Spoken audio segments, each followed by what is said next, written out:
Spectrum TV app is one of the best apps that you can download for your TV. Well, in today's tech video, I'm going to show you 3 different ways of how to install Spectrum TV app on your Android TV.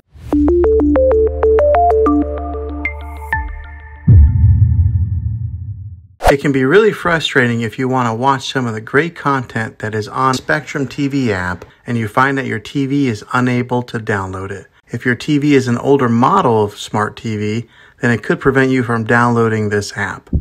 So the way that I'm going to show you how to install Spectrum TV app will be able to work on any model of TV on any year of TV. You just have to have an HDMI port on your TV to plug into. I recommend getting a Roku stick or an Amazon Fire Stick. Both of these media streaming players have the capability of download Spectrum TV app. You then use a Roku or Fire Stick as your main streaming player, which bypasses the operating system on your TV. If you want to spend a little more and get a more robust device that gives you a few more options, then take a look at the Apple TV 4K. All these devices plug into the HDMI port on your TV, no matter how old it is, no matter what model it is. I've had great luck with all these streaming players, and I'll put links in the description down below of where you can get one of them. Well, hopefully this video was helpful for you. If it was, go ahead and click a thumbs up on it. Go ahead and subscribe to my channel. I make tech videos all the time, and I would love to have you back in the next one. Take care.